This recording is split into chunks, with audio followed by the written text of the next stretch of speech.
muy informal.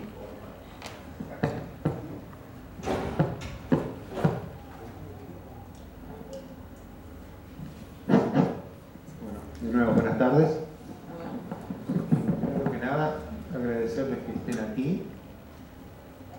La charla de hoy, que nosotros llamamos Conferencia Cultural o Popular, rememorando viejas épocas del siglo XIX, en las que este tipo de conferencias se la llamaba conferencia popular. A la entrada de la mesita donde están estos papelitos, en los que están listadas las próximas conferencias, así que si cuando salgan se los llevan, van a saber qué pasa. En julio no vamos a tener nada, por hay recesos, pasan esas cosas, la próxima va a ser en agosto. Si se fijan, el tema de esa conferencia tiene un... Esto lo estoy diciendo ahora y no lo voy a decir al final, porque cuando termina normalmente todo el mundo se va y después no tengo tiempo de decirles qué es lo que pasa cuando viene. Así, como los tengo cautivos ahora, aprovecho. Se llama la sábana de Turing, que podríamos llamarla el manto sagrado o cualquier otro apelativo que se haya usado para describir la misma cosa. Desde el punto de vista de la ciencia, la persona que da la charla va a contar qué es lo que los científicos han visto con montones de métodos para discernir datos sobre la veracidad o qué significa lo que allí ha quedado grabado, ¿no? Así que espero que el 5 de agosto, que es el sábado, muchos de ustedes estén de nuevo aquí. Pero hoy tenemos a un joven astrónomo, respetando parte de la consigna que nos habíamos autopropuesto el año pasado, de que estas conferencias no deberían ser para gente ya grandecita como uno, sino una oportunidad para que gente joven que recientemente se haya doctorado o que esté a punto de doctorarse, nos explique más o menos qué es lo que ellos han hecho y sobre todo con la intención de que pudieran hacer una proyección de cómo es que ellos ven que su trabajo va a progresar en un futuro inmediato, digamos, no más allá de 5 o 10 años. Cosa que si la charla la diera un joven, un menos joven, quizás contaría mucho de sus experiencias y poco de lo que está por venir. Así que te comprometo que al final puedas hacer alguna proyección, ¿sí? Bueno, el chico que nos visita, tengo aquí algunos datos. Es egresado como licenciado en Astronomía de la Facultad de Matemáticas, Astronomía y Física hace muy poquito, en el 2011. Pero del 2011 hasta el 2015 completó su doctorado, o sea, también es hace muy poquito que se ha doctorado. Es una persona que ha viajado por diversos lugares del mundo, mostrando lo que sabe y lo que hizo. En particular ha estado en Inglaterra, en Canadá, en Alemania, ha recibido numerosos premios y ha participado en numerosas conferencias, tanto nacionales como internacionales, presentando su trabajo.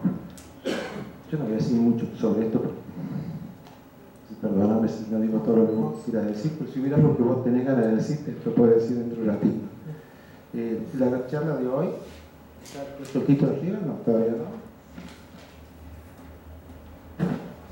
Ahí está el título. El modelo cosmológico actual y el origen de las galaxias. Creo que va a estar sumamente ilustrada la conferencia. Simplemente permítame agregarles que sus intereses de investigación han sido la formación y evolución de las galaxias enanas, simulación numérica y visualización de datos científicos. Al final de la conferencia nos va a decir qué significa esto último. Nada más por ahora, espero que disfruten. Alejandro. ¿Se escucha? Sí. Bueno, muchísimas gracias por la invitación. Realmente voy a tratar de cumplir la consigna al final, pero debo empezar la conferencia para tratar de que entiendan cómo trabajamos. Me parece que debo empezar la conferencia al estilo mayor, o sea, explicando qué es todo lo que aprendimos en los últimos años y cómo llegamos a las ideas que nosotros tenemos hoy sobre el universo y qué es lo que nos permite en realidad. Yo trabajo en realidad haciendo simulaciones en computadoras del universo y estudiamos cómo se forma el universo ahí. El gran problema que hay que tenemos los astrónomos es que lo único, cuando nosotros miramos hacia el cielo, lo único que vemos es una imagen estática del universo, ¿sí? Entonces, a diferencia de un científico en el laboratorio, nosotros no podemos interactuar con el experimento. Entonces, una buena forma de poder interactuar o poder ver, aunque sea, cómo evoluciona el universo es a través de simulaciones en computadora. Entonces, para hacer las simulaciones en computadora uno tiene que saber o entender cómo comenzarlas, o de dónde viene el universo y de qué está hecho el universo. Entonces, este es el objetivo que tiene esta charla, y básicamente lo que quiero tratar de convencerlos al final entendemos de alguna manera cómo se forma toda la estructura que nosotros vemos en el universo. Esto es una simulación en computadora que muestra esa estructura. Básicamente, toda la estructura del universo, nosotros, esta mesa, este edificio, el planeta Tierra, las estrellas, todo es una estructura que viene de algo, que se formó en algún momento, en algún lugar. En ese sentido, esta charla podría ser pensada como una visión del modelo creacionista moderno que tenemos sobre el mundo. Entonces, este es el título de mi charla. Y básicamente me gustaría empezar con esta imagen que está acá. Esto todos lo conocen, esto es un mapa del planeta Tierra.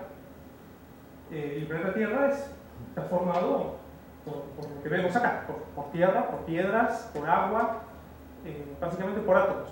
Todo lo que tiene el planeta Tierra son átomos. Nosotros, esta mesa, las paredes, todos son átomos. Pero resulta que en el universo que conocemos, según las estimaciones, o lo que indican las observaciones, es que la mayor parte del universo no está formado por átomos. La mayor parte del universo no tiene nada que ver con lo que nosotros conocemos aquí en la Tierra. Eso vamos a ahondar un poquito más adelante. Entonces, ¿cómo se fabrican estos mapas? ¿Sí? Tenemos que mirar la Tierra desde arriba. Entonces, se manda un satélite al espacio que orbita la Tierra, se lo apunta hacia abajo con una cámara y se toma una foto. La Tierra es redonda, entonces no puedo tomar toda la Tierra con una sola foto. Entonces, lo que se hace es sacar fotos, varias fotos, a medida que el satélite va orbitando la Tierra, de distintos puntos, y después se las une. ¿Sí? Se hace un mosaico y se las une en esta proyección particular, y eso es un mapa. ¿Sí? La cámara mirando hacia abajo. Ahora vamos a hacer exactamente lo mismo y rotar la cámara hacia arriba. ¿Sí? La cámara está mirando hacia abajo, la rotamos hacia arriba, y en vez de sacar fotos a la esfera de la Tierra o superficie de la esfera de la Tierra, lo que podemos hacer es sacar fotos de la superficie de la esfera celeste. ¿Sí? Lo que se obtiene al hacer eso son mapas como estos. ¿Sí? Entonces, exactamente lo mismo que vimos antes, pero el cielo. Lo primero, estos son estrellas solamente. ¿Sí? Entonces, lo primero que se ve aquí son muchos puntos, cada uno de estos puntos es una estrella, y lo primero que se aprende es que la distribución de estrellas en el cielo no es uniforme. Hay estrellas en todos lados, en todo el cielo, pero la distribución no es uniforme. Las estrellas tienden a agruparse sobre esta franja de acá, blanca, que en esta foto se ve blanca, que eso es la Vía Láctea, ¿sí? Es la galaxia en la que nosotros vivimos. Acá hay muchísimas estrellas que no podemos resolver individualmente, pero en conjunto hacen esta mancha que vemos en esta foto de acá. La estrella más brillante en esta foto está aproximadamente a 10.000 años luz de nosotros. ¿Qué significa que está a 10.000 años luz de nosotros? Significa que la luz que salió de esa estrella tardó 10.000 años en alcanzarnos a nosotros. ¿Sí? O sea, esa luz estuvo viajando durante 10.000 años antes de llegar a nosotros. 10.000 años, si ustedes se ponen a pensar, antes de que comenzara la historia escrita del hombre. ¿Sí? O sea, realmente estamos viendo muy atrás en el tiempo. Y para esto no necesitamos un telescopio. ¿Sí? Basta con levantar la cabeza al cielo y empezamos a ver hacia el pasado. ¿Sí? Entonces uno se puede preguntar, ¿puedo ver más lejos que esto? Bueno, todas las estrellas que están aquí pertenecen a nuestra galaxia. ¿Sí? Son todas estrellas bastante cerca en las escalas cosmológicas. Entonces, si yo quisiera ver estrellas más lejanas, ¿puedo hacerlo en el óptico o sacando una foto del cielo? Bueno, la respuesta es que es más difícil. Es muy difícil porque, como ven aquí, hay zonas muy oscurecidas. Estas zonas oscurecidas son nubes de polvo que atenúan o que absorben la luz de las estrellas que están en nuestra galaxia. Entonces, para evitar eso, necesitamos movernos a otras longitudes de onda y sacar fotos, por ejemplo, en el infrarrojo. Cuando hacemos eso, obtenemos mapas como estos. Aquí cada punto, que no lo ven, se ve como una nube difusa, pero esto es toda la radiación en el infrarrojo de varios puntos, de todas las estrellas de la galaxia, Y en particular podemos ver esta región esférica en el centro, que antes no la podíamos ver. Esto es el núcleo de la galaxia, ¿sí? Se llama esferoide, el esferoide central de la galaxia. Tiene una forma más o menos esférica. Las estrellas de esta región de aquí se encuentran aproximadamente a 30.000 años luz de distancia de nosotros. ¿Qué significa 30.000 años luz? Otra vez, que la luz tardó 30.000 años en viajar desde el centro de la galaxia hacia nosotros, ¿sí? 30.000 años es mucho antes que los hombres poblaran Europa, ¿sí? Entonces, realmente estamos mirando muy atrás en el tiempo. Entonces, pero en realidad, les mentí en la foto anterior, si uno mira el cielo a simple vista, no solamente ve estrellas, uno puede ver objetos que se encuentran incluso más lejos, que por ejemplo, en este punto, acá hay un objeto chiquito que es medio difuso, acá hay dos también que son difusos, que no son estrellas puntuales, que son lo que hoy se denominan galaxias y durante mucho tiempo se denominaron nebulosas, ¿sí? Son objetos nebulosos, ¿sí? En el cielo. Entonces, si nosotros, bueno, para estudiarlos o para ver la morfología que tienen esos objetos, necesitamos un telescopio, ¿sí? Entonces, para hacer eso, cuando agarramos un telescopio, por ejemplo, y apuntamos al cielo, obtenemos imágenes como esta. Esta es la galaxia Andrómeda, y esta galaxia, o la nebulosa Andrómeda, podemos decir, hoy sabemos que estas nebulosas son conjuntos de estrellas que tienen miles de millones de estrellas, y esta galaxia se encuentra aproximadamente a una distancia de 2 millones de años luz. Eso, otra vez, puede ser repetitivo, pero creo que se entiende bien. 2 millones de años luz significa que la luz que salió de Andrómeda tardó 2 millones de años en alcanzarnos. Y 2 millones de años, si ustedes piensan en la historia, es mucho antes de que el Homo sapiens tuviese la forma que tiene hoy, ¿sí? O sea, realmente estamos mirando muy atrás de ti. Entonces parecería que las galaxias nos permiten ver más lejos que las estrellas, ¿sí? Entonces uno dice, bueno, agarramos el telescopio y busquemos más galaxias en el cielo. Cuando hacemos eso, aparecen muchas galaxias de formas similares o de formas diversas, como esta, que es la galaxia del Triángulo, que está casi a la misma distancia que Andrómeda, está muy cerca, son nuestros vecinos más cercanos, son nuestras galaxias vecinas más grandes. Tenemos la galaxia del Remolino, como esta, o tenemos la galaxia del Sombrero. Estas galaxias nosotros no las podemos rotar y mirarlas de distintos ángulos, están como están, digamos, el cielo nos las muestra como están ahí, ellas se muestran como están y nosotros no podemos movernos para estudiar cómo son, tridimensionalmente. Pero podemos estudiar varias de ellas y darnos cuenta la forma que tienen. Cuando nosotros vemos galaxias como la galaxia del Sombrero y galaxias como la galaxia del Remolino, parecería a simple vista que la galaxia parecería estar rotando en este sentido, ¿sí? Y además parecerían estar formadas por un disco que es más o menos, que es bastante delgado, ¿sí? Cuando relacionamos esta imagen con la imagen que nosotros vemos de la Vía Láctea en el cielo, parece natural pensar que nosotros vivimos en una galaxia disco, como esta vista de arriba o como esta vista de acá. Nosotros lo que estamos viendo es el canto de la galaxia, ¿sí? Entonces, podemos hacer el mismo ejercicio de antes, de mirar estrellas y ponerlas en un mapa, pero ahora para las galaxias. Entonces podemos mirar todas las galaxias que hay podemos contar, mirar el cielo, contar cuántas galaxias hay y ponerlas todas en un mapa, poner cada puntito en un mapa, ¿sí? Y eso es lo que se hace. Bueno, perdón, no lo dije, pero acá lo puse. El Sol, en realidad, sabemos que se encuentra les dije yo recién que el centro de la galaxia estaba más o menos a 30.000 años luz de distancia de nosotros. Eso, si la galaxia estuviese vista de arriba, eso corresponde que el Sol estaría más o menos en esta posición de la galaxia, que estaría rotando en este sentido. Y sabemos que por la velocidad que tiene el Sol y el tamaño que tiene la galaxia, nosotros rotamos alrededor de la galaxia aproximadamente cada 100 millones de años. 100 millones de años es aproximadamente el 1% de la edad que se conoce que tiene el universo, que creemos que tiene el universo. Entonces, en toda la edad del universo, el Sol fue capaz a lo sumo de dar aproximadamente 100 vueltas alrededor de la galaxia. Es muy grande la galaxia. Entonces, si hacemos el ejercicio de poner las galaxias en el cielo y hacer el mismo mapa, obtenemos esta distribución de galaxias. ¿Sí? Cada punto luminoso ahora no es una estrella, sino una galaxia. ¿Sí? Lo primero que podemos observar, acá en este mapa hay 1 millón de galaxias, 1 millón de puntos. ¿Sí? Lo primero que observamos en este mapa es que hay galaxias en cualquier dirección del cielo. No importa hacia dónde yo mire, hay galaxias. Y la segunda lección que podemos aprender de este mapa es que las galaxias parecen no agruparse como quieren. ¿Sí? No parece ser un continuo de puntos esto. Hay puntos por todos lados, pero hay regiones vacías, como estas regiones de acá, estas regiones de acá, y regiones que están más llenas de puntos, como estas regiones que están acá, o estas regiones de acá, o estas regiones de acá. Estas regiones se llaman cúmulos de galaxias y agrupan muchas galaxias, ¿sí? Miles de galaxias. Y estas regiones se les llaman vacíos o agujeros, voids en inglés le dicen, son regiones donde no hay galaxias. Entonces, por alguna razón las galaxias tienden a querer estar agrupadas en estos cúmulos y alejarse de las zonas donde no se observan galaxias. Para que se den una idea, la galaxia más lejana en este mapa se encuentra a 1.000 millones de años luz de distancia. 1.000 millones de años luz. 1.000 millones de años luz corresponde, si pensamos otra vez en la historia de la Tierra, es cuando la Tierra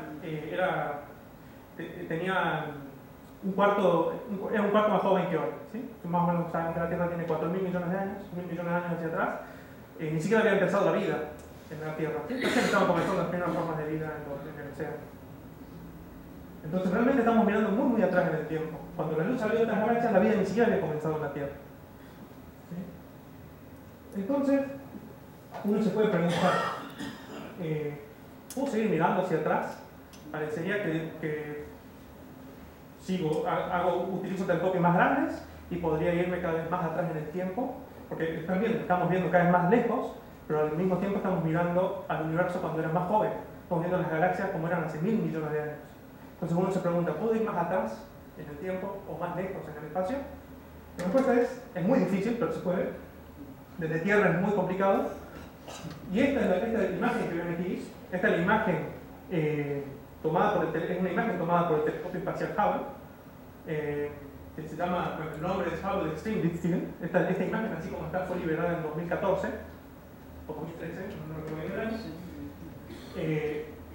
Y básicamente para tomarla, lo que se hizo es apuntar el telescopio espacial, en el óptico estamos hablando siempre, la misma luz que nosotros vemos con los ojos, apuntarlo en la misma dirección del cielo. O sea, el telescopio espacial orbita alrededor de la Tierra, y se apuntó el telescopio hacia una misma zona del cielo, que se sabía que tiene una densidad de estrellas muy baja, que la cantidad de objetos en esa zona era muy baja, que los telescopios más potentes de la Tierra no habían visto una densidad de objetos muy baja en esa zona, no había estrellas brillantes que pudiesen arruinar la toma. Entonces se tomó una foto apuntando el telescopio espacial durante muchas órbitas, durante 300 horas, con una cámara que tiene un lente de 2 metros de diámetro, 300 horas de exposición hacia esta zona del cielo. Entonces, si alguien sabe sobre fotografía o le gusta tomar fotografías, sabe que acá, cuando uno toma una foto, uno utiliza una lente que tiene algunos centímetros de diámetro, y la foto, para poder ver una imagen, tomamos una foto en 1 dividido 300, 1 dividido 100 segundos. Tiene una fracción, una centésima de segundo para tomar una foto. El Hubble utilizó su espejo de 2 metros de diámetro durante 300 horas para poder obtener esta imagen. Entonces realmente estamos viendo galaxias que están muy lejos, muy débiles. Y cuando la gente vio esta imagen por primera vez, notó que hay muchas galaxias que son irregulares, hay muchos objetos muy extraños aquí, y también hay galaxias que son espirales, galaxias que son elípticas, y se estima que más o menos en esta imagen hay 10.000 galaxias. ¿Sí? Si yo contara una por una, contaría 10.000. Y la galaxia más distante en esta foto se encuentra aproximadamente a 13.000 millones de años luz de nosotros. 13.000 millones de años luz, eso quiere decir que la luz que salió de esa galaxia estuvo viajando hacia nosotros durante un tiempo que es la mayor parte del tiempo de la edad del universo. ¿Sí? El universo creemos que tiene 13.700 millones de años. O sea, realmente estamos viendo las galaxias del universo cuando el universo era muy joven. Muy joven. ¿Sí? No existía ni la Tierra cuando esto empezó a estar en nuestro Sol. No existía ni el Sol, de hecho. ¿Sí? Entonces, esto es lo más lejos que se ha logrado ver hasta el día de hoy, con telescopios ópticos. Pero entonces uno se pregunta, ¿cómo podemos seguir viendo? Uno debería preguntarse, si construyo un telescopio más grande, ¿podría seguir viendo hacia atrás en el tiempo? ¿Hasta dónde es posible ver? ¿Podría ver el origen del universo? Y la respuesta es no. Pero es posible ver más lejos todavía. ¿Sí? Para ver más lejos hay que cambiar la longitud de onda en la que uno observa. Y hay que mudarse. Yo les mostré al principio que si nos movemos del óptico al infrarrojo en la galaxia podemos ver más lejos. En el universo tenemos que movernos a las microondas. y cuando nosotros miramos en microondas, posible. ¿Sí? Entonces eso es lo que se hizo. La gente sabía que esto se podía hacer. En una misión en 1989 se lanzó un satélite, que esto fue uno de los grandes hitos para mí de la humanidad. Se lanzó el satélite COBE, que es un satélite de la NASA, y se lo lanzó al espacio para observar el cielo, todo el cielo, y hacer los mismos mapas que yo les estoy mostrando, en longitudes de onda de las microondas. Las microondas tienen el orden de una longitud de onda de algunos milímetros, y son las mismas ondas con las que uno calienta en el horno de la casa, en microondas, cuando calentamos la comida, es lo mismo. Y básicamente lo que había que llevar un satélite al espacio para poder hacer esto, porque las microondas no son capaces de atravesar la Tierra, la atmósfera de la Tierra. Entonces no podemos observarlas desde Tierra. Tenemos que ir hacia el espacio. Entonces la misión de este satélite fue mapear todo el cielo en las microondas y tomar una foto de todo el cielo. Hizo un par de experimentos más, que no voy a hablar ahora en este momento, pero básicamente tomó una foto que fue tan hermosa y los resultados fueron tan sorprendentes que mereció un premio Nobel en el año 2006 en física. ¿Sí? Y la foto que tomó COBE es esta. ¿Sí? O sea, es la misma, así como luce el cielo en microondas. ¿Sí? Que como pueden ver, no se ve nada. ¿Sí? Básicamente lo que estamos viendo aquí es temperatura. Cuando uno puede traducir qué tan brillante es el cielo en microondas o no, en función con temperatura. Uno puede asociar temperatura y radiaciones, podemos hacer la conversión fácilmente. Entonces lo que nos enseña este mapa es que el cielo, o el fondo, el cielo en microondas tiene una temperatura de 2.728 grados Kelvin, o sea, grados sobre el cero absoluto. ¿Sí? En esta habitación más o menos tenemos nosotros 300 grados Kelvin. O sea, está 100 veces más frío el cielo, pero no es cero. ¿Sí? Eso es importante también. Y el contraste de esta imagen es aproximadamente una décima de grado. ¿Sí? Es decir, que las cosas que veamos rojas en este mapa deberían estar una décima de grado más calientes y las cosas que veamos azules en este mapa deberían estar una décima de grado más frías. Y no se ve nada. ¿Sí? O sea, se caracteriza por una uniformidad absoluta. ¿Sí? ¿Qué pasa si incrementamos el contraste por un factor 30 ahora? Es decir, que ahora la diferencia entre el máximo y el mínimo en esta imagen son 3 sobre 1000, 3 partes en 1000 grados Kelvin. ¿Sí? Lo que se observa es que una parte del cielo es azul y la otra parte del cielo es roja. Es decir, esto es frío y esto es caliente. ¿Sí? Si aumentamos el contraste 100 veces más, o sea, una parte en 100.000 grados Kelvin, estamos midiendo, o sea, 10 a menos 5 grados Kelvin, observamos esta estructura de acá. ¿Sí? Entonces, veamos cómo se interpreta esto. ¿Sí? Entonces, esto ya entendemos, el cielo parece ser uniforme, al menos con una precisión del 3%. ¿Sí? Esto de acá, básicamente, es producido, este efecto que vemos acá, que una parte del cielo sea caliente y otra parte sea fría, es producida por el movimiento de nuestra galaxia a través del universo como un todo. ¿Sí? Cuando todos habrán escuchado, cuando viene un auto y toca bocina, cuando viene la ambulancia rápido hacia nosotros, sentimos como la sirena de la ambulancia o el sonido de la ambulancia va aumentando. Y cuando nos pasa y se va, o sea, se va haciendo cada vez más agudo y después se va haciendo cada vez más grave.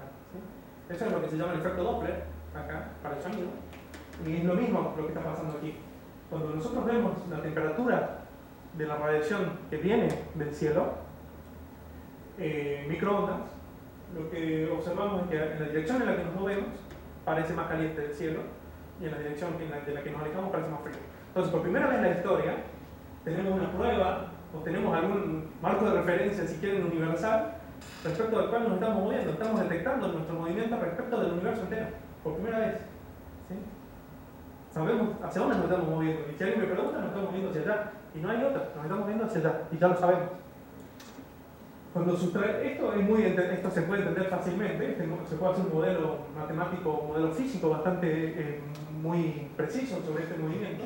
Y se puede remover de la estructura y nos queda esto de acá.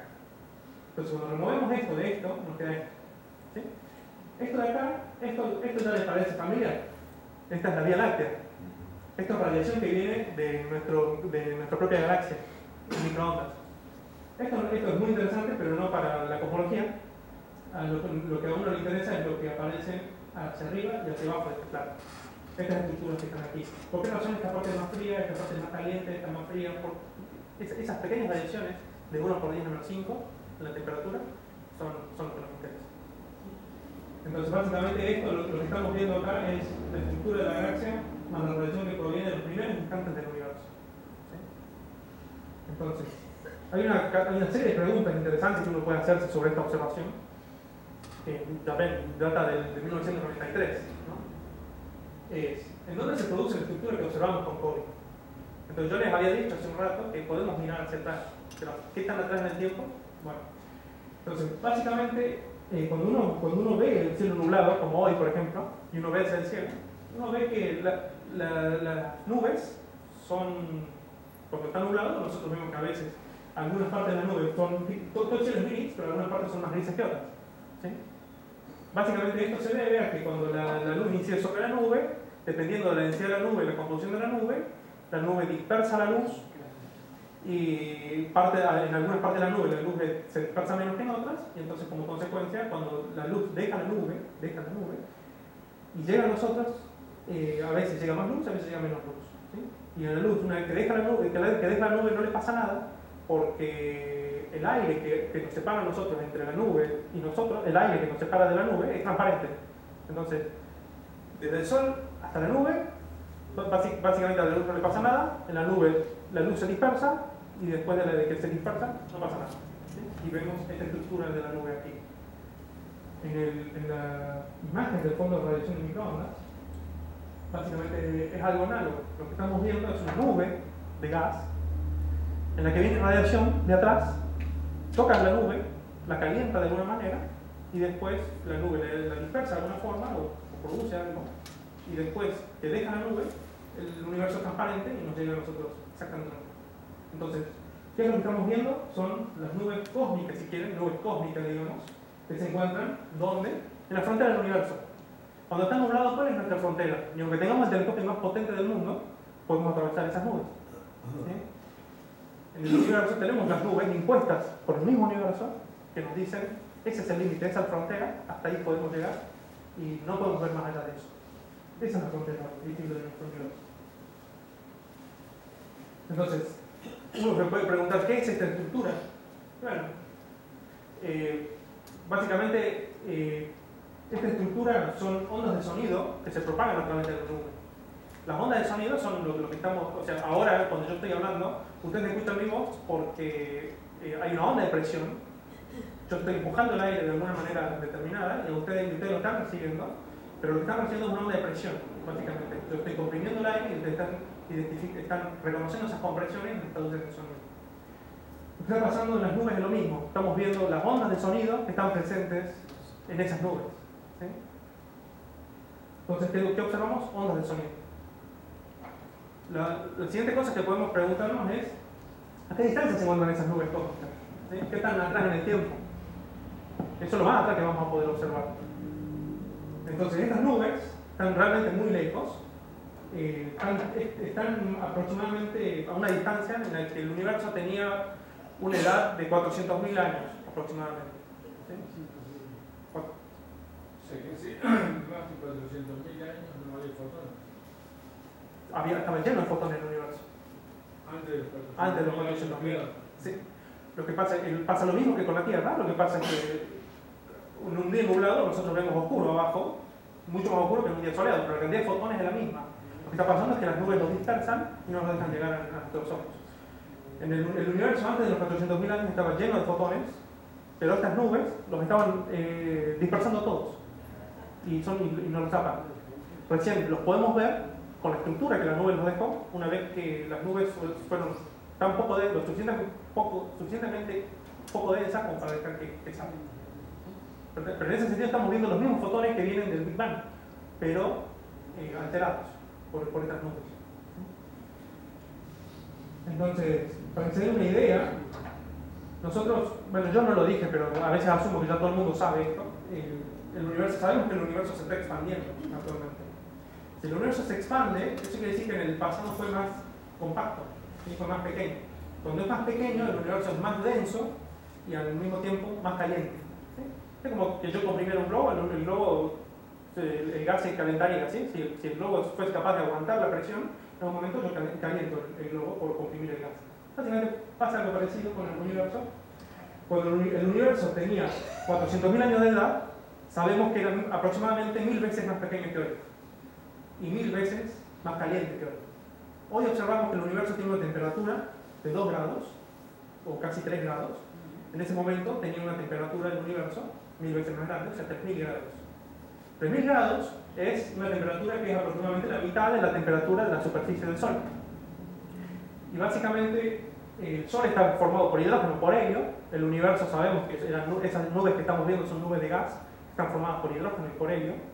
Entonces, esas nubes a 3000 grados y el Sol no diferían mucho. ¿Sí? Básicamente el universo era un Sol pequeño en ese momento. ¿Sí? Lo que pasa es que el Sol, realmente el Sol, en la parte interna donde se calienta el Sol realmente es opaco, igual que estas nubes. ¿Sí? Nosotros vemos solamente la radiación que viene de las capas más externas del Sol. Nosotros no podemos ver los fotones que vienen de adentro del Sol. Y finalmente, ¿cuándo se originan estas ondas de sonido? O sea, vemos las ondas de sonido en las nubes, cómo se están propagando, pero ¿cuándo se originaron? Esa es una pregunta.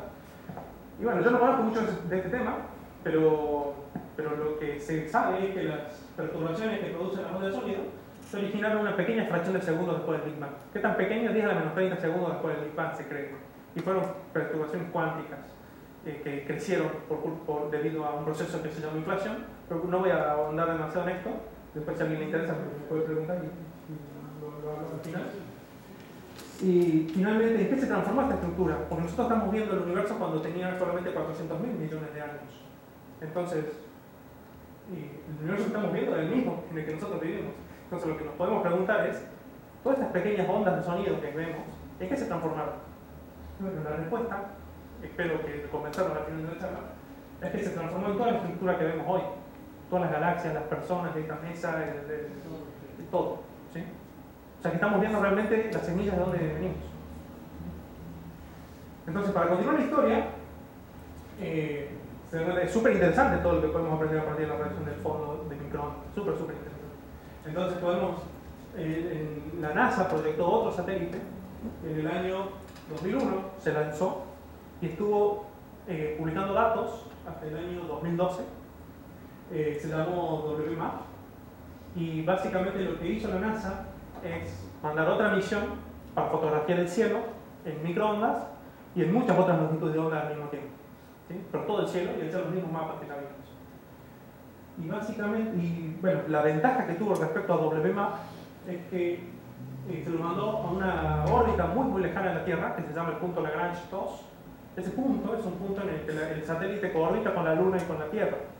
Entonces, lo que hicieron es poner el satélite de espaldas siempre al Sol, ¿sí? Y colocar un escudo para el Sol, para mantener los instrumentos súper estables, muy estables, para poder medir con precisión de una parte en 100.000 la variación de la temperatura del cielo. ¿Sí? Es muy difícil hacer un instrumento que mida con esa precisión y para eso se lo llevó a esa órbita. Y es muy caro llevar un satélite de esa órbita. Entonces, ¿cuál fue el resultado de WMAP? Fue básicamente este mapa del cielo, y ahora, como verán, no tenemos más la Vía Láctea en medio. Eso es porque ellos usaron un truco que combinaron las imágenes en muchas longitudes de onda distintas y tienen un modelo para sustraer muy bien la contribución de la galaxia. Entonces, ahora, tenemos un mapa. Este mapa, por sí solo, no nos dice nada en realidad. ¿Sí? Cuando nosotros queremos cuantificar algo que nos diga algo sobre el universo, necesitamos un modelo para poder entender este mapa, o al menos hacer algunas cuentas y comprenderlo. Básicamente, la forma que tiene este mapa depende de tres cosas. Básicamente depende de la geometría que tenga el universo, básicamente porque lo que vemos en el cielo son distancias angulares, y lo que nosotros queremos es traducirlo a distancias lineales, o traducir ángulos en centímetros. Entonces, depende fuertemente de la geometría que tenga el universo, depende del contenido que tenga el universo, porque yo les dije que estas son ondas de sonido. Las ondas de sonido, sabemos nosotros que si, por ejemplo, aspiramos helio y hablamos, suena gracioso, suena agudo, nuestra voz se hace aguda. Eso es porque el helio cambia la velocidad de propagación del sonido. Si el universo estuvo lleno de helio al principio, la velocidad del sonido es una. Si el universo estuvo lleno de hidrógeno, la velocidad del sonido es otra. Dependiendo de los constituyentes que tenga el universo en ese momento, es que va a cambiar el aspecto que tengan las ondas de sonido. Y finalmente el proceso que crea estas ondas de sonido. ¿Sí? No es lo mismo tocar un instrumento que hablar. ¿Sí? El sonido que se genera es distinto. Entonces, básicamente, este es uno de los gráficos, si quieren, uno de los grandes logros del modelo cosmológico que tenemos, y para mí de la mente, hacerse un modelo como este. Básicamente, esto es la manera de interpretar ese gráfico, que es el mapa que vimos atrás. La manera más fácil de entender esto es si uno piensa, por ejemplo, en la orquesta. Cuando uno va al teatro y escucha la orquesta, uno tiene muchos instrumentos. Tiene el contrabajo, tiene los violines, tiene las flautas. Están tocando todos en simultáneo. Pero están haciendo música. ¿Sí? La música suena bien y suena armoniosa. Entonces, si nosotros quisiéramos diferenciar o hacer un gráfico en el que nosotros podamos ver cuál es la contribución de los contrabajos, cuál es la contribución de los violines y cuál es la contribución de la flauta hasta el sonido total, lo que uno haría es eso, es colocar los contrabajos, los violines y las flautas de alguna manera y decir qué tan fuerte está tocando cada uno. ¿Sí? Básicamente eso es este gráfico. Este gráfico está diciendo los contrabajos la altura en este gráfico corresponde a la intensidad del sonido. Y esto corresponde al instrumento que estamos tocando. O en otras palabras, en el mapa que estamos viendo, esto es la escala típica de la perturbación que estamos mirando, y esto es la fluctuación de la temperatura. No importa, eso no importa. ¿Cuál es la escala de Hertz del sonido cósmico? Bueno, lo podemos hacer, lo que pasa es que esto es angular, entonces lo que se utilizan armónicos efectos, entonces no es espacial. Entonces,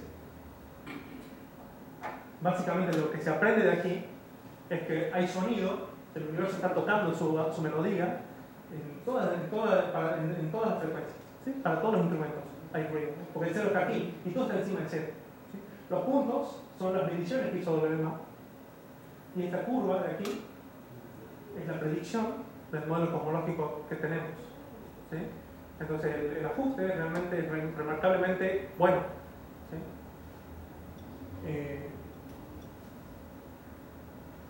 Ya voy a volver sobre esto. Entonces, básicamente, uno puede aprender la forma que tenga este gráfico de acá, depende de las tres cosas que yo les dije. Depende de la curvatura, quiere decir la geometría que tenga el universo, depende del contenido que tenga el universo y depende del proceso que crea las perturbaciones. Entonces, qué tan alto sea este pico respecto de este va a depender de alguna cosa, qué tan alto sea este respecto de este va a depender de otra, la posición exacta de este pico depende de otro parámetro. Entonces, la combinación de todos estos modos juntos nos ayudan a determinar qué conjuntos de parámetros mejor ajustan al universo que nosotros tenemos. Entonces, ¿qué es lo que aprendió la gente de esto? ¿Qué es lo que nos enseñó WMA? Es que el universo es plano, básicamente el ajuste que vimos antes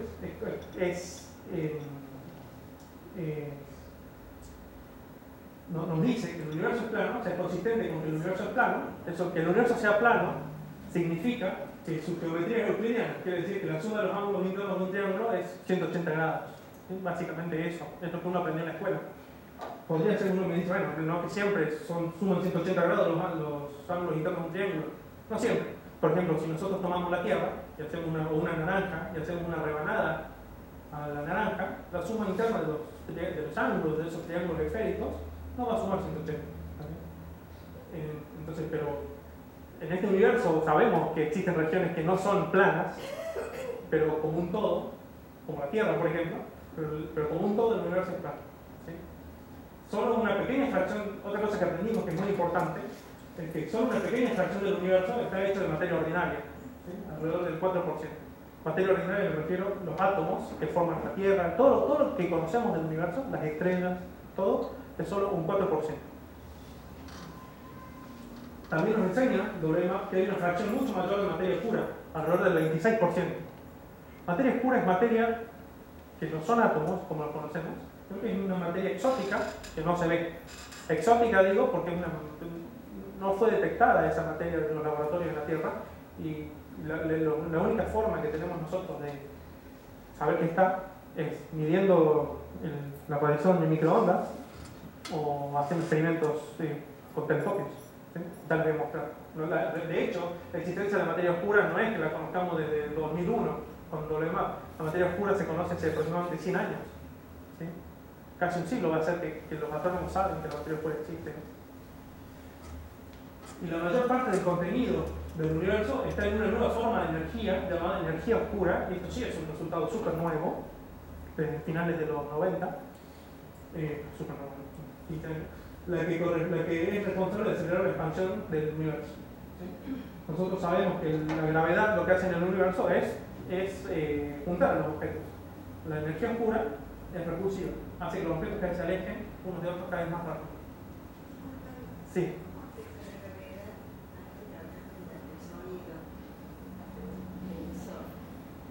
¿De un televisor? ¿Cuál es la fuente emisora del sonido?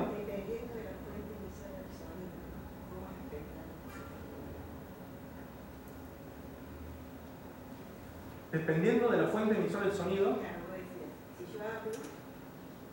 Ah.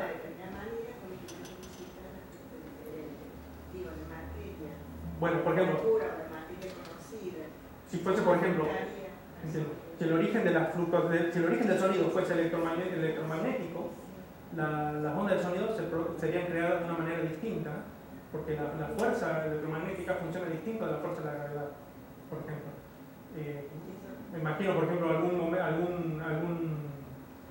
no se me ocurre un ejemplo claro ahora, pero me imagino, por ejemplo, un universo en el que yo genero una perturbación o un sonido poco fuerte, por ejemplo, o una perturbación muy débil que no corresponde a una perturbación gravitatoria, por algún otro proceso que no se me ocurre. O sea, soy astrónomo, lo único que se me ocurre es la gravedad. Pero una pregunta. Sí.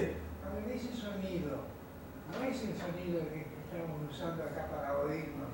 Incluso. no, el sonido es exactamente lo mismo. El sonido es una onda de sonido, es una onda de presión. Yo tengo las nubes, se genera perturbo de esa nube de alguna forma, y entonces esa onda se propaga alrededor de la nube. Pero cuando dice nubes, para acá, va a aparecer.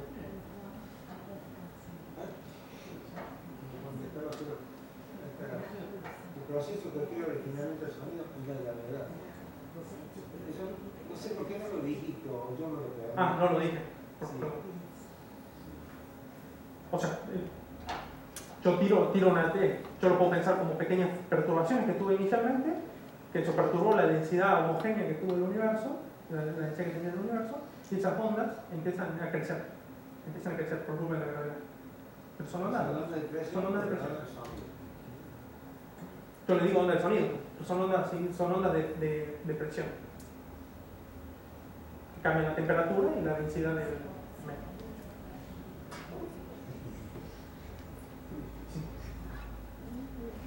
Entonces, básicamente lo que se conocía, la materia oscura se conocía, los astrónomos la conocen desde hace mucho tiempo. Básicamente uno lo que puede hacer, por ejemplo, es usar los cúmulos de galaxias para detectarla. Esto de acá es un cúmulo de galaxias, son esos agrupamientos enormes que yo les mostraba de galaxias en los mapas. Lo que se puede hacer aquí es, lo que se puede hacer en este mapa es contar cuántas galaxias hay. Conocemos más o menos bien las estrellas, podemos pesarlas a este cúmulo, podemos pesar cuánta masa hay adentro, midiendo luz, básicamente, y calcular la masa que tiene. Resulta que en estos cúmulos se observan arcos, que si ustedes lo ven acá están señalados con flechas, estos arcos de acá, arcos muy débiles, que no sé si los alcanzan a ver. Esos arcos son, este cúmulo, por la teoría de Einstein nos dice que cuando tenemos una concentración muy grande de materia, la luz puede ser reflectada por esta concentración de materia. ¿Sí? Entonces lo que pasa es que las galaxias que están por detrás del cúmulo son afectadas, la luz de las galaxias que viaja desde atrás del cúmulo hacia nosotros es afectada por el cúmulo y la luz va a parar a distintos puntos del cielo que después nosotros vemos aquí. ¿Sí?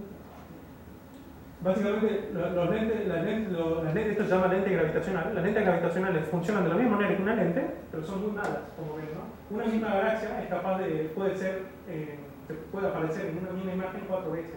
¿Sí? Podemos contar la misma galaxia muchas veces. ¿Sí? Para hacerlo rápido, uno puede teorizar sobre la distribución de materia aquí, o puede utilizar estos arcos que están aquí, y puede pesar de esa manera, usando las ecuaciones de Einstein, puede pesar o puede calcular cuánta masa hay en ese cúmulo. La discrepancia que hay entre la masa que se calcula a partir de esta lente gravitacional y la masa que uno mide contando estrellas difiere por un factor de 30 o 50. Entonces hay mucha masa que no vemos ahí. ¿Sí? Y eso hace desde los años 30, años 20, los astrónomos saben que la materia oscura es necesaria para explicar muchos fenómenos gravitatorios. Finalmente, la energía oscura tampoco es que uno se desayune de la energía oscura con doble más, sino que la energía oscura existe, los astrónomos saben que existe. En realidad Einstein mismo sabía que la energía oscura existía. La posibilidad de que exista energía oscura es una consecuencia natural de las ecuaciones de Einstein, en realidad. Einstein primero postuló que eso debía existir para mantener el universo estático. Cuando Hubble se dio cuenta que el universo se expandía, Einstein dijo que había cometido un error y la puso cero. La constante cosmológica es una libertad de las ecuaciones, pero el universo real no tiene nada que ver con esto. Entonces, eso se mantuvo así desde la década de 1920 hasta el año 1999, en la que un grupo de astrónomos básicamente lo que hizo es observar supernovas. Una supernova es una estrella que explota y lo bueno que tiene esta supernova es que sabemos que explotan siempre de la misma forma. Entonces conocemos muy bien el brillo que ellas tienen. Entonces lo que podemos hacer es buscar esas supernovas a distintas distancias y medir cómo es el brillo que ellas tienen. Entonces, los distintos modelos cosmológicos, con distintos constituyentes del universo, hacen que esas... Básicamente, ¿qué es lo que se observó? Básicamente lo que observaron es que cuando yo ploteo, hago un gráfico como este, en el que acá pongo velocidad, a qué velocidad se están alejando las supernovas de nosotros, y acá pongo cuál es el brillo que ellas tienen, básicamente todas las supernovas caen en una recta. ¿Eso qué quiere decir? Que una supernova que esté al doble de la distancia va a ser 4 veces más débil, ¿sí? y se va a estar alejando de nosotros al doble de la velocidad. Eso es lo que se llama la ley de Hubble. ¿Sí? La ley de Hubble básicamente es esta recta que vemos aquí. Cuando esta gente fue y observó estas supernovas que están muy lejos, estas supernovas prácticamente están cuando el universo tenía la mitad de su edad de hoy, lo que se observa es que estas supernovas parecieron ser más débiles de lo que se esperaba. ¿Sí? O sea, no se ajustan a la ley de Hubble. ¿Sí? La única interpretación de estos datos es que estas supernovas, si siguieran la ley de Hubble, deberían seguir por acá. La curva que mejor las ajusta viene por acá arriba. Esta supernova, eso se entiende pensando que el universo se está expandiendo actualmente de manera acelerada. Y la única manera de explicar eso es incluyendo una componente bastante apreciable de energía oscura. ¿Sí? La mayor parte del universo es energía oscura. Y esto es muy intuitivo, porque en realidad cuando se creó el universo, nosotros sabemos que el universo se tenía que expandir. Y nosotros conocemos muy bien la gravedad y sabemos que la gravedad lo que hace es que los objetos tiendan a juntarse. Entonces lo que se espera es que si hubo una gran explosión al principio y hay suficiente materia en el universo, luego de un tiempo esa expansión sea desacelerada. Quiere decir que cada vez se va frenando. Y lo que está ocurriendo es que eso pasó durante mucho tiempo, el universo se expandió, se fue frenando y por alguna razón, hace no mucho tiempo, empezó a acelerarse cada vez más. Y eso es la energía oscura. ¿Sí?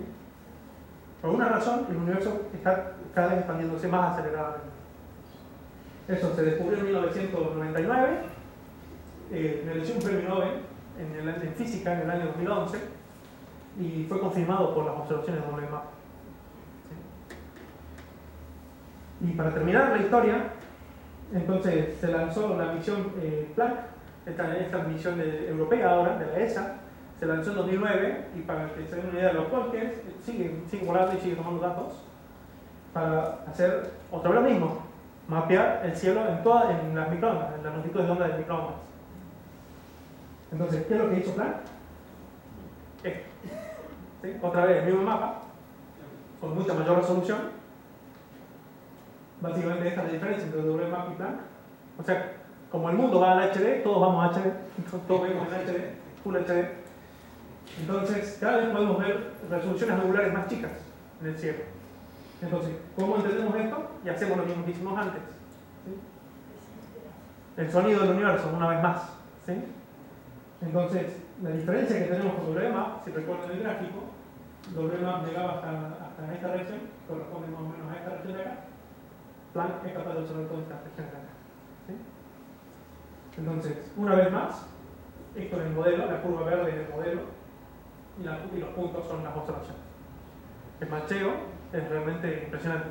¿Sí? Y esto es uno de los grandes hitos para mí de la... Puede ser que esté muy equivocado, ¿no? Pero al menos esto hace pensar que las cosas al menos no están andando tan mal. Y entonces esta es la receta cósmica y esto es lo que tenemos hoy de esto. Con esto trabajamos todos los días. Nosotros en particular, con esto tengo que trabajar yo. Este es el contenido, este gráfico de torta aquí resume la receta cósmica. ¿Sí? Cuando vos querés hacer una torta, te dicen que tenés que poner tanto de harina, tanto de huevo, tanto de azúcar y al horno. ¿Sí? Acá es lo mismo. Me dicen, si querés un universo que se parezca al nuestro, pone 68% de energía pura, pone 5% de bariones o átomos y pone un 26.8%, casi un 27% de materia pura. ¿Sí? Y llevarlo al horno, básicamente. ¿Cuál es el horno para nosotros? Es la computadora. ¿Sí?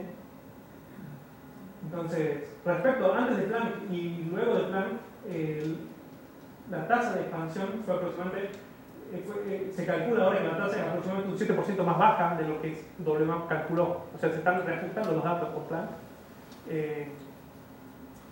Pero eso no cambia mucho nuestro panorama del universo. Eso hace que el universo sea aproximadamente un poco más viejo, por unos 80 millones de años. 80 millones de años entre 100.000 y casi 14.000 millones de años es muy poco.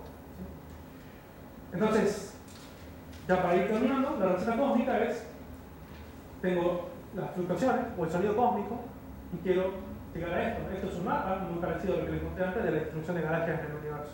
Entonces quiero llegar de alguna manera de esto. Yo les dije al principio que toda la estructura que vemos en el universo, las galaxias, la distribución de galaxias, sale de acá.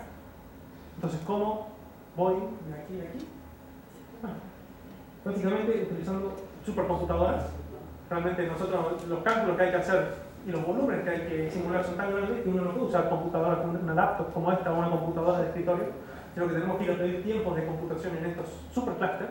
Cada una de este clúster, por ejemplo, tiene aproximadamente 100.000 computadoras. ¿Sí? Entonces uno puede simular el universo entero utilizando 100.000 computadoras. La ventaja de eso es que nos permite simular 13.000, casi 14.000 millones de años de la vida del universo en un mes, un par de semanas. ¿Sí? Entonces, básicamente, ¿cuál es la receta? Lo que tenemos que hacer es simular, obviamente no podemos simular el universo entero, entonces lo que uno hace es simular regiones chicas o regiones suficientemente grandes, representativas del universo, cubos, haciendo que se expande y seguimos la evolución, o sea, ponemos todo ese sonido cósmico que yo les dije al principio, lo programamos y lo ponemos en la computadora al principio, como condición inicial. Hacemos que ese cubo evolucione, se expanda de la misma manera que se expande el universo. Lo comenzamos 400.000 años después del Big Bang. ¿Por qué? Porque no sabemos qué pasó antes. Sabemos hasta 400.000 millones de años que lo que pasó. Esas son nuestras condiciones iniciales. Inicializamos las perturbaciones para ser compatibles con las observaciones del COVID, WMAP y Planck. Y básicamente calculamos usando las leyes de la física, básicamente gravitación, y un poco más algo complicado de hidrodinámica, la evolución de este universo virtual. Y es un universo realmente virtual. ¿Cuál es la ventaja del universo virtual? Que podemos simular. Primero, esto es un universo virtual, podemos simular varios. Este es uno, por ejemplo, este es otro. Y podemos ver cómo, a partir de un estado prácticamente homogéneo, se generan estructuras y cada una de estas estructuras que ven acá, estos aglomerados, estos puntos brillantes, son galaxias, ¿sí? En materia oscura. Yo les dije que el universo tiene aproximadamente un 30% de materia oscura, entonces, y solo un 4 o 5% de materia común, materia ordinaria. Entonces, una primera aproximación razonable es que simular el constituyente mayor del universo, o sea, la materia oscura. Entonces, eso es lo que se hizo hasta ahora. Se simuló materia oscura solamente. ¿Sí? Las estrellas, todas esas cosas no se simulan. ¿Sí? Eso sigue después de la materia oscura. Entonces, la otra ventaja que tenemos en las simulaciones es que, ya les dije, lo podemos hacer muy rápido.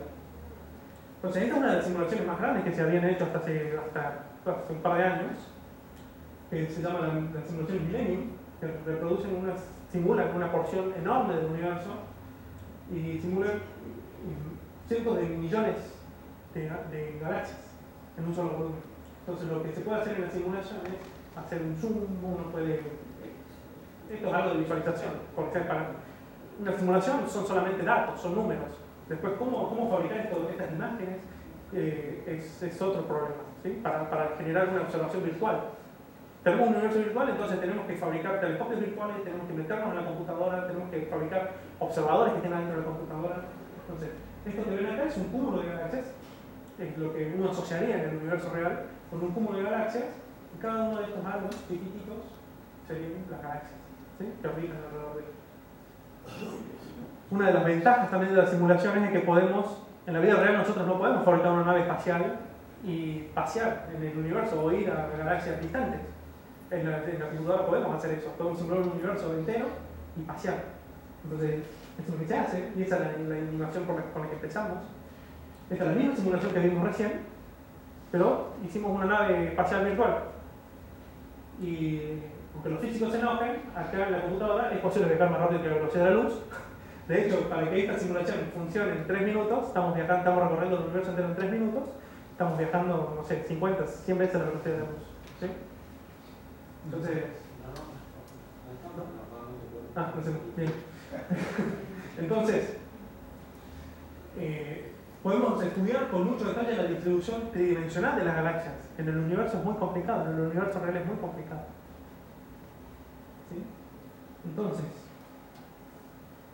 el mayor problema que tenemos ahora, que yo lo esquivé hasta el último, es, yo les dije, hacemos todo con la materia oscura. El problema es que solo inferimos la existencia de la materia oscura a partir del 4% de la luz. ¿Sí?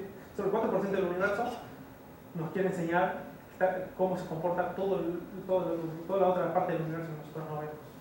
Entonces, se hacen modelos, realmente podemos hacer modelos que parezcan más o menos razonables de a dónde deberían estar las galaxias en estos halos. Entonces, esta es la distribución de materia oscura, y si uno hace un modelo más o menos razonable de cómo las galaxias habitan estos halos, obtenemos distribuciones total. Esta ahora es una simulación de un modelo de cómo las galaxias vuelan en el universo dependiendo de dónde están estos aglomerados de materia. Entonces, esto es materia oscura, estos son estrellas. Esto es materia oscura, estrellas. ¿Sí? Hay muchos vacíos, como ven, que quedan, donde no se forman galaxias. O sea, realmente, esto es un 4% y esto es el 30% restante del universo. ¿Sí? Entonces ya está, tenemos una receta para formar galaxias en un universo virtual. Entonces, uno lo que puede hacer es decirle a los astrónomos que se dedican a hacer observaciones: observen mi universo virtual. Yo les fabrico, les doy los datos, observen este universo virtual y díganme qué diferencias tiene con el universo real. ¿Sí? Y eso es lo que se hace, en realidad, de eso trabajamos. Y esto es lo que se obtiene. ¿Sí? Estos son mapas como los que yo les mostré, pero cortados, pedazos de mapa les estoy mostrando para compararlo. Esta es la distribución de galaxias en relevamientos con telescopios en tierra. ¿Sí? Cada uno ve una galaxia, y acá es la contraparte en la simulación.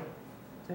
Esta es la distribución de galaxias en la simulación, esta es la distribución de galaxias en el universo real. Aquí pasa lo mismo. ¿Sí? Entonces, si uno lo ve a simple vista, a ojo, uno dice, la simulación anda muy bien. Quiere decir, pareciera que entendemos más o menos cómo se forma la estructura en el universo, ¿no? Y Básicamente, estos son resultados, ya para hablar de actualidad, estos son resultados del 2008 aproximadamente. Estos son datos para la simulación milenio. No se había logrado, el problema es que computacionalmente, formar galaxias desde primeros principios, más o menos, digamos, primeros principios en una simulación, es terriblemente caro en una computadora. Quiere decir, se tardarían, para hacer un volumen suficientemente grande del universo representativo, con suficientes galaxias que se formen a partir del gas con las perturbaciones iniciales, la materia oscura con las perturbaciones iniciales y la energía oscura, que nuestra simulación forme estrellas, haga que exploten como supernovas y que se produzca toda la física que nosotros conocemos en el universo, no había sido posible hasta hace muy poco tiempo, hasta hace un año. ¿Sí? Hace un año fue que se empezaron a hacer las primeras simulaciones que reproducen una región suficientemente grande del universo en materia oscura completamente, quiero decir. O sea, esto se hacía en regiones más chicas en el pasado, pero no en el volumen este. Porque me va a escuchar alguien y me va a decir esto se hace 15 años. Es cierto que las galaxias se pueden simular hace mucho tiempo, pero no con la magnitud que se logra hoy con este tipo de proyectos. Entonces, básicamente, lo que se hace es colocar materia oscura, gas, y a partir del gas se forman las estrellas y las galaxias que nosotros observamos. Entonces, por eso me gustaría que, para ir terminando, mostrarles finalmente este video, una parte solamente del video.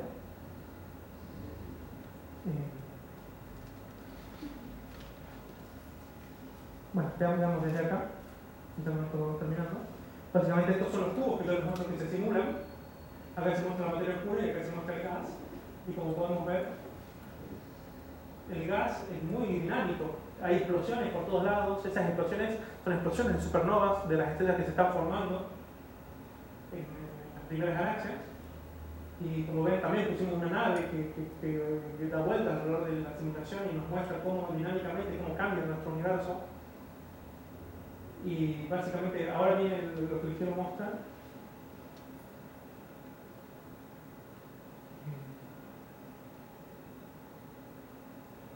Pues, acá. ¿Sí? Si yo hago un viaje de la misma manera que antes, de la distribución de materia oscura, estoy haciendo un zoom ahora hacia una galaxia particular que se forma en este universo virtual, y voy cambiando las capas. Esto acá estoy mostrando la temperatura del gas del universo, de este universo virtual, y me sigo acercando hacia esta galaxia que vamos a terminar viendo con estrellas. Puedo ir cambiando, por ejemplo, la metalicidad del gas, o sea, la composición química que tiene el gas. Eso es también muy interesante. Pero por falta de tiempo no puedo hablar de todo, pero finalmente las estrellas. Como ven, cuando yo pongo las estrellas, el universo es prácticamente oscuro, es negro, no vemos nada. ¿Sí? Y al final se forma una galaxia en ese halo de materia oscura. ¿Quién puede decirme que no es idéntica a una galaxia real? Entonces, esto es posible. Recién esta simulación se terminó el año pasado y básicamente para el futuro, para los próximos 10 años, esto es lo que va a seguir. Así va a seguir la tendencia, cada vez simulaciones más grandes. Para que se den una idea, cada foto de esta simulación, o sea, el volumen de datos para un solo tiempo de esta simulación puede ocupar cientos de terabytes de información. Entonces es muy complicado trabajar con estos datos. Entonces, para concluir, espero haberlos convencido.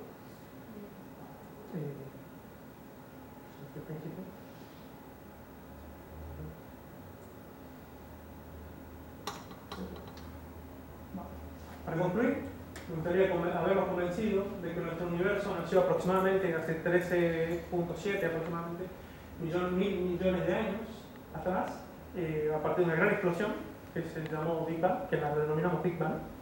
Ese Big Bang no lo podemos ver, es una hipótesis. Lo único que podemos ver nosotros es la luz que viene de las nubes cósmicas que están en la frontera del universo, en el límite visible del universo. Nunca vamos a poder ver más allá de eso, a menos por la radiación. ¿Sí? Por ondas gravitacionales probablemente sí, pero bueno, no voy a hablar de eso. La estructura que vemos en las nubes cósmicas tiene propiedades inesperadas de fluctuaciones cuánticas que se amplifican en tiempos muy tempranos. Yo no conozco del tema, pero la gente que conoce el tema dice que el estudio estadístico de todas esas ondas de sonido son compatibles con que hayan sido producidas por fluctuaciones cuánticas muy pequeñas en el día de unos 30 segundos después del Big Bang, amplificadas por el proceso de inflación tampoco hablé. Solo el 4% del contenido del universo está constituido por átomos. Esto es una idea que pueden llevarse a la casa. O sea, solo el 4% del universo, solo la materia que nosotros conocemos solo constituye el 4% del universo. Y el resto del universo está constituido por materia que no podemos ver, que se llama materia oscura, y una energía aún más extraña llamada energía oscura. Y finalmente, que las ondas de sonido presentes en tiempos muy tempranos, y eso es lo más importante para mí de la charla, pueden verse en las nubes cósmicas de la frontera, que pueden verse en las nubes cósmicas de la frontera del universo, parecen ser las responsables de crear todas las estructuras que se observan hoy en el universo. En ese sentido, podemos decir nosotros que somos todos hijos de la gravedad. Todo lo que conocemos fue originado en esas ondas de sonido iniciales. ¿Sí? Muchas gracias.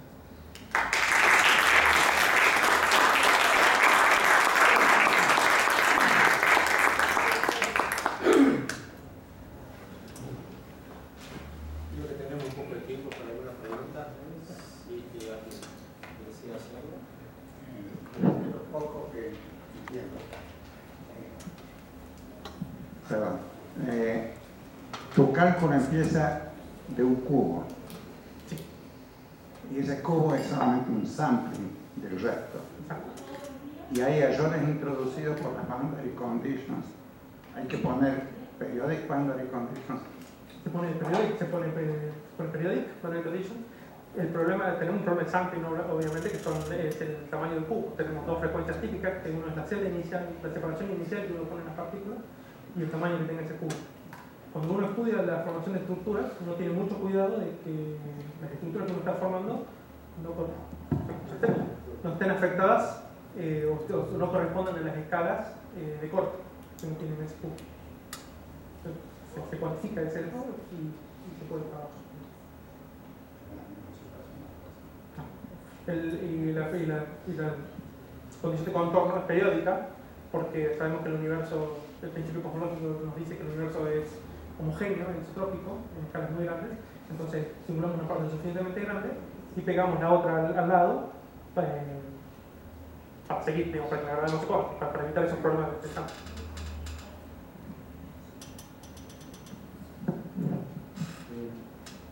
Hablaste de un clúster recién de computadoras que es lo que permite ampliar la capacidad de cálculo. Nosotros tenemos una, ¿no es cierto?, en la Universidad Nacional. ¿Hasta cuándo te sirve eso? Es muy útil Mendieta. Mendieta es capaz hoy de correr en un tiempo razonable. Eso es lo que se intentó hacer en el verano pero no se logró.